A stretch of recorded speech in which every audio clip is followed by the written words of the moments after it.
आपल्या महाराष्ट्रात शिक्षणाचा झालेला खेळखंडोबा आणि खाजगी क्लासेसचे गौडबंगाल याबद्दल आज महासागरमध्ये आम्ही कॉलेज ओस आणि क्लासेस फुल्ल याबद्दल सुतोवाच केलेले आहे.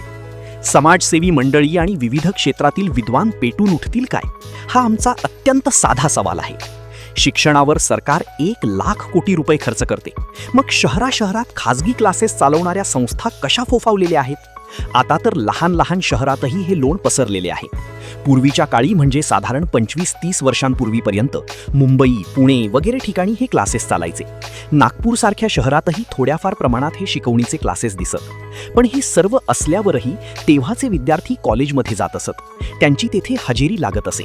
याचा सरळ अर्थ असा की त्यावेळी कॉलेजला महत्त्व होते आणि क्लासेस म्हणजे पूरक अभ्यास म्हणून चालवले जात असत. आता परिस्थिती अशी आहे की विद्यार्थ्याला कॉलेजमध्ये जायची गरजच उरलेली नाही.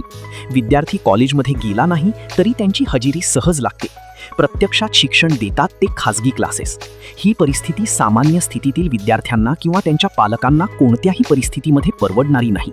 10वी ते 12वीचे उदाहरण घेतले तर या 2 वर्षांची फी 1.5 लाखांपासून 3 लाखापर्यंत असते. कॉलेजमध्ये न जाताही संबंधित विद्यार्थ्यांची कॉलेजमध्ये हजेरीसाठी विद्यार्थ्याला 50,000च्या पुढे रक्कम द्यावी लागते. शिक्षणाचे झालेले हे व्यावसायीकरण महाभयानक आहे. क्लासेसचे शिक्षण सम्राट आणि क्लासेसच्या नावावर हजेरी दाखवणारे शिक्षण सम्राट कोणालाच दिसत नाहीत का? नियमित कॉलेजमध्ये शिक्षण घ्यावे असे खुद्द विद्यार्थ्यांनाच का वाटत नाही? जुनी नावाजलेली कॉलेजेस आणि संस्था असे काही सन्मानजनक अपवाद वगळता बरेच लोक या कोचिंग नेटवर्कचे बळी ठरलेले आहेत. इथे वेगवेगळ्या माध्यमांमधून विद्यार्थ्यांना आकर्षित करायचे, त्यांच्याकडून फी शिवाय इतर अनेक मार्गाने पैसे घेऊन विद्यार्थ्यांसह पालकांना लुबाडण्याचा हा प्रकार सध्या मोठ्या प्रमाणावर सुरू आहे.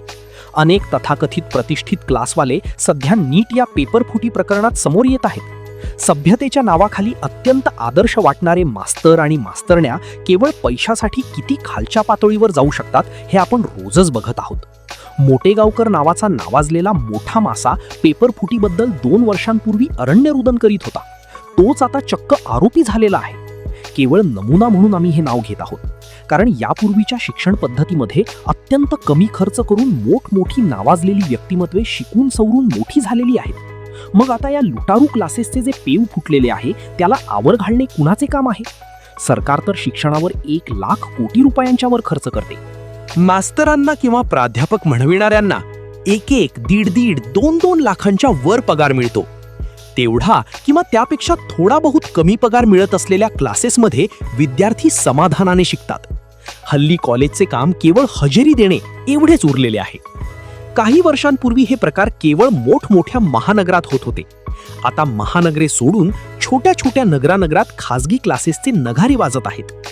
आपल्या शिक्षणाचा सरकारला जो खर्च सोसावा लागतो तो किती उपयोगाचा आहे याचाही आता विचार केलाच पाहिजे. उपयोगाचा नसेल तर सरकार जाणून बुजून डोळेझाक करून आपली अंग काढण्याचा विचार करीत आहे काय? कारण एवढा खर्च करूनही खाजगी क्लासेसकडे जाण्याचे विद्यार्थ्यांच्या मनात येते याचा अर्थ आमची शिक्षण क्षेत्रातील व्यवस्था पूर्णपणे बिघडलेली आहे किंवा नासलेली आहे. आता बऱ्यापैकी पैसा आहे त्यांच्यासाठी वेगळी व्यवस्था आणि जी पैसा देऊ शकत नाहीत त्यांच्यासाठी वेगळी व्यवस्था, असा उघड चाललेला हा भेदभावाचा घृणास्पद प्रकार सर्रासपणे सुरू आहे. या सर्व प्रकरणाबाबत आम्ही लवकरच काय उपाययोजना करता येतील याचा अभ्यास करत आहोत. एकूणच शिक्षणाचे पवित्र क्षेत्र अगदी नासून गेलेले आहे. याबद्दल आमची शिक्षण तज्ज्ञ, पुढारी, समाजसेवी मंडळी आणि विविध क्षेत्रातील विद्वान पेटून उठतील काय, हा आमचा